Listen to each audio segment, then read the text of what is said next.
Act 5, Scene 1. Churchyard. Enter two grave diggers.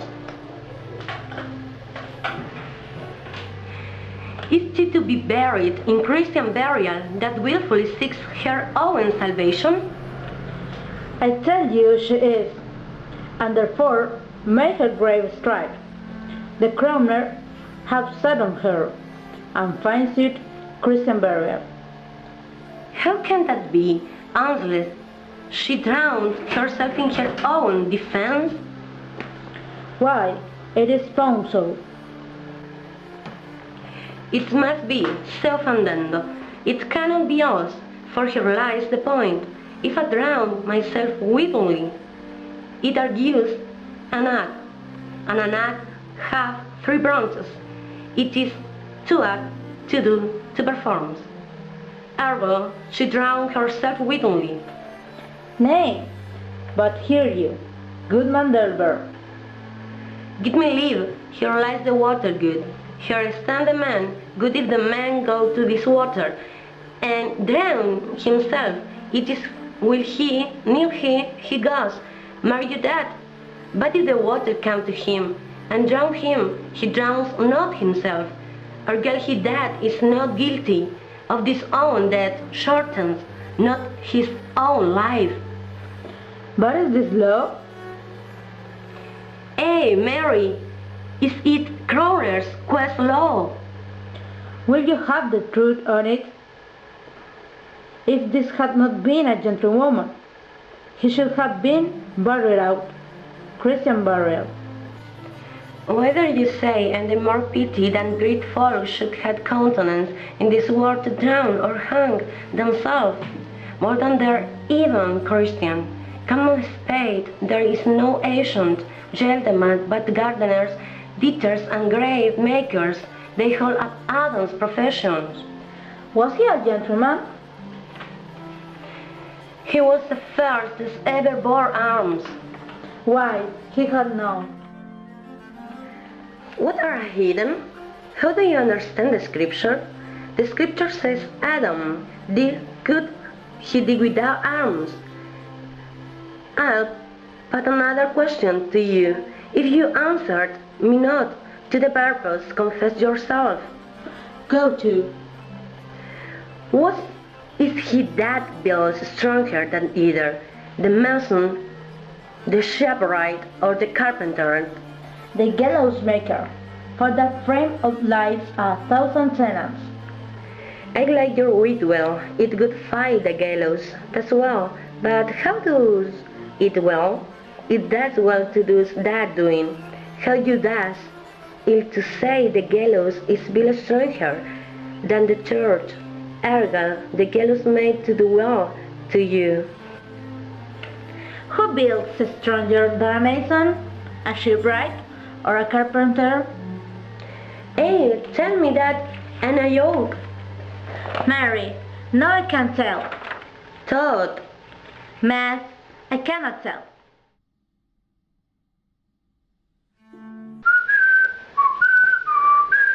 La la la la la la la la la la la la la la la la la la la. Have this fellow no feelings for his business, that he sings at a grave making? Custom have made it in him a property of business. It is even so. The hand of little employment have the dainty sense. But a whiskey and a silent step had clothed me in his clutch, and had cheated me into the land, as sweet I had never been such. That skull had a tongue in it, and could sing once. How the knee jaws it to the ground, as if it were Cain's jawbone that did the first murder. It might be the pate of the politician, which this ass now overreaches, one that would circumvent God. Might it not? It might, my lord. Or of a courtier, which could say, Good morrow, sweet Lord. How do you, good Lord? This might be my Lord, such a one that prized my Lord, such a one's horse, when he meant to beg it, might it not? Oh, my Lord. Why, even so, and now my lady warms, shaveless, and knocked about the mansard with the sexton's spade. Here's fine revolution, and we had the trick to say it. These bones cost no more the breeding, but to play at loggets with them, mine ache to think on it. A pickaxe and a spade for unshodden cheat. Oh, a bit of clay for to be made for such a guest is meet. There's another. Why may not that be the skull of a liar? Where be his quiddities now? His quills, his case, his tenure, and his trick? Why does the suffer this ruse knave now to know him about the scones with a dirty shovel, and will not tell him of his action of battery?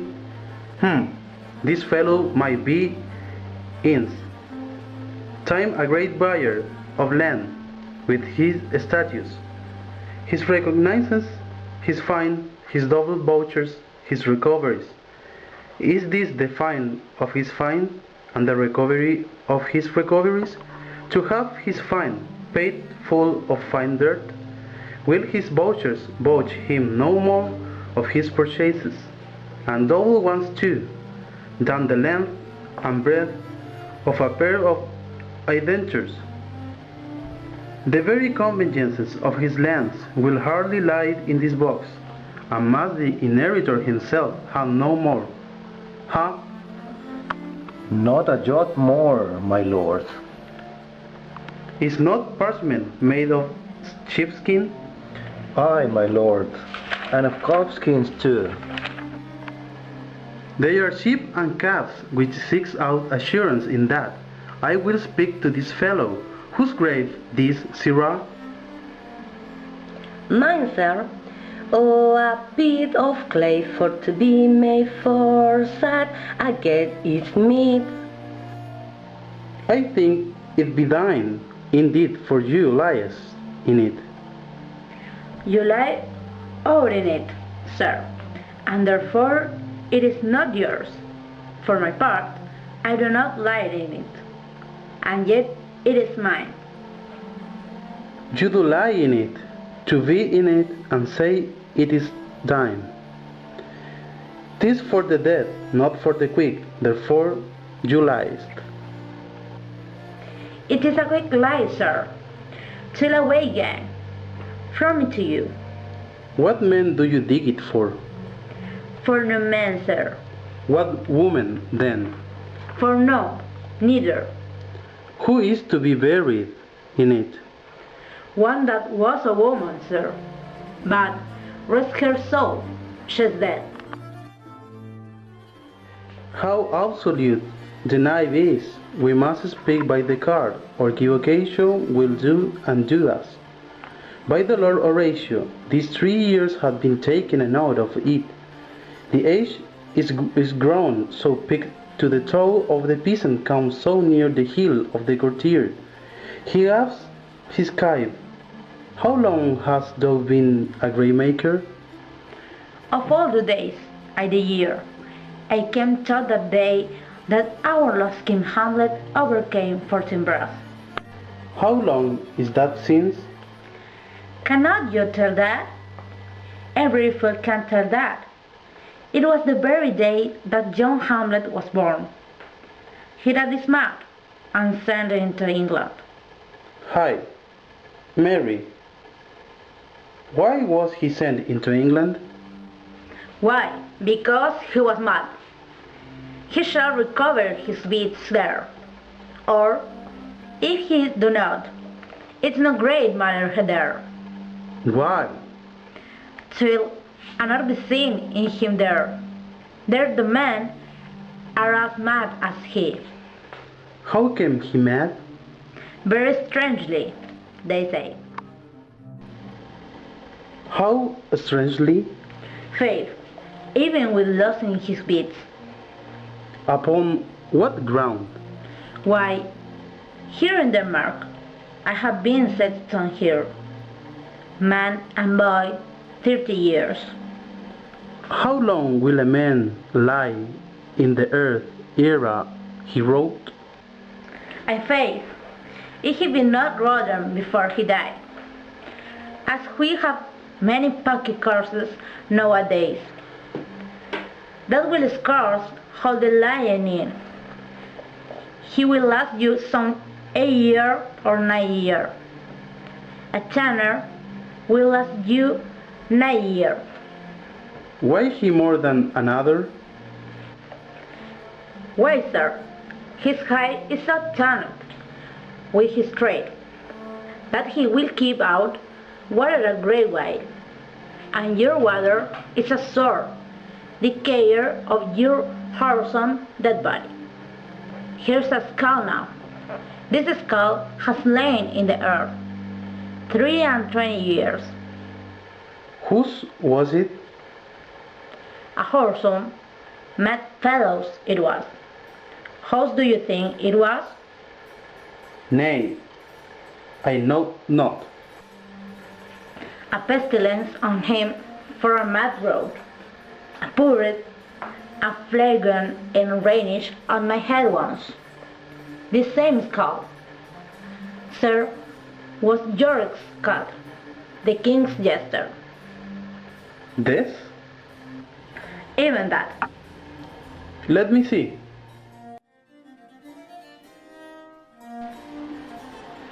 Alas, poor Yorick, I knew him.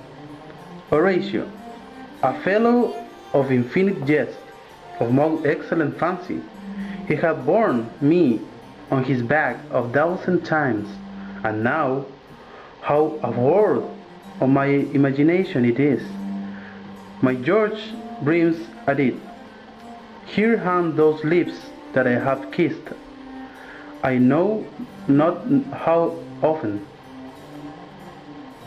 Where be your gifts now, your gambols, your songs, your flashes of merriment that were wont to set the table on a roll? No one, no, to mock your own grinding, quite chapfallen. Now get you to my lady's chamber, and tell her, let her paint an inch thick. To his flavor she must come, make her laugh at that. Horatio, tell me one thing. What's that, my lord? Do you think Alexander looked this fashion in the earth? Even so. And smelled so? Pah! Even so, my lord. To what base uses we may return? Horatio, we may not imagination trace the noble dust of Alexander, till he find it stopping a bunghole? Try to consider, too curiously to consider so. No, faith, not Jot, but to follow him thither, with the modesty enough, and lifehood to lead it. As thus, Alexander died, Alexander was buried, Alexander returned into dust. The dust is earth, of earth we make loam, and wide of that loam whereto was converted, might that not stop a beer barrel?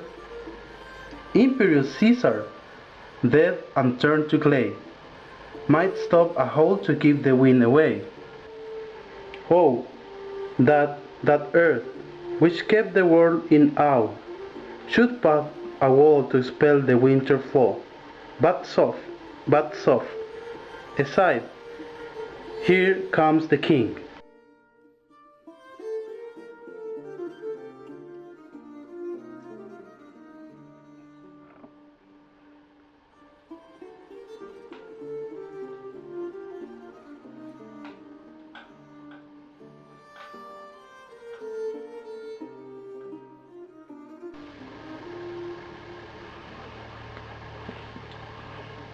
What ceremonials?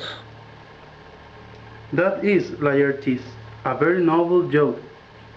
Mark. What ceremonials?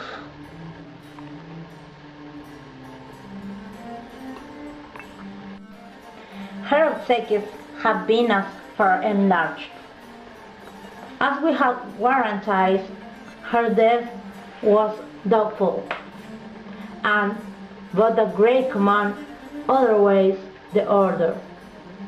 She should in ground and sanctified have lodged till the last trumpet for the charitable prayers. Shards, flints, and pebbles shall be thrown on her. Yet here she is allowed her virgin crowns, her maiden instruments, and the bringing home of bed and burial. Must there no more be done?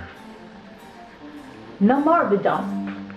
We should profane the service of the dead, to sing a requiem and such rest to her, as to peace parted souls.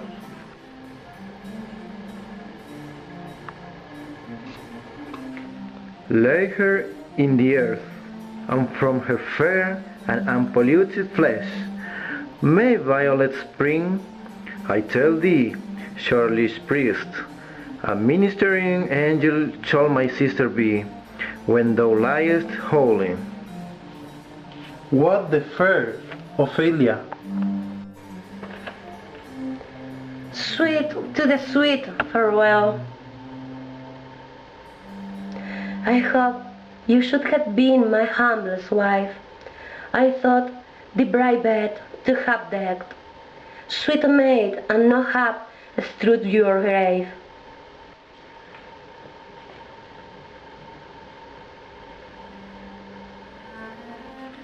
O treble woo, fall 10 times treble on that cursed hair, whose wicked deed your ingenious sense deprive of, hold off the earth awhile, till I have caught her once more in mine arms. Now, pile your dust upon the quickened dead, till of this flat a mountain you have made, to overtop old Pelion, or the sky's head of blue Olympus. What is he whose grief bears such an emphasis?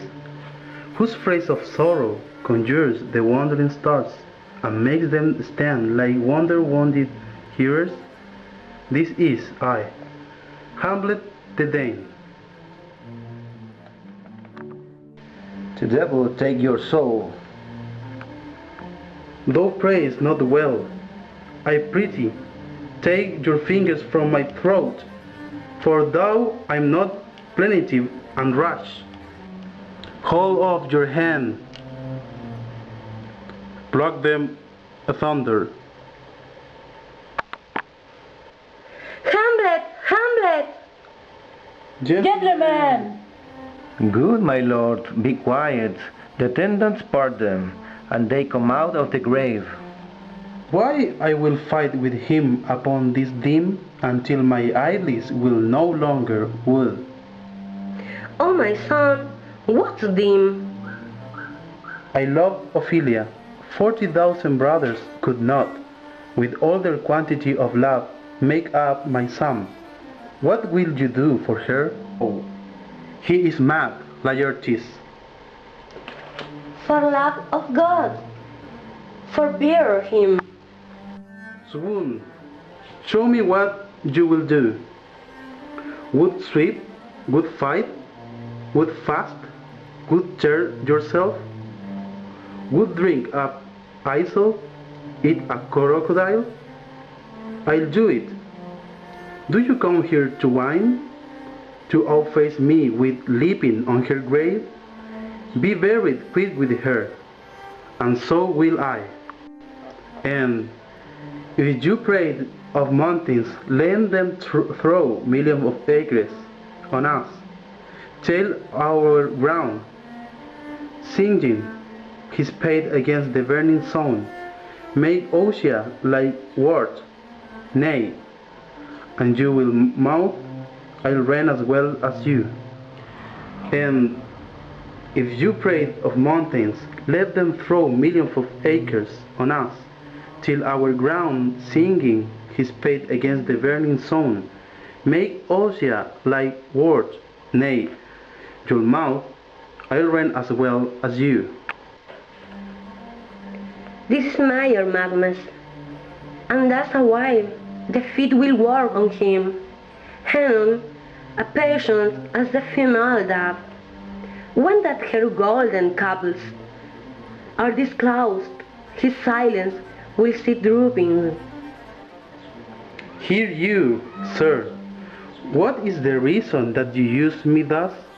I loved you ever, but it is no matter. Let Hercules himself do what he may. The cat will mew, and dog will have his way.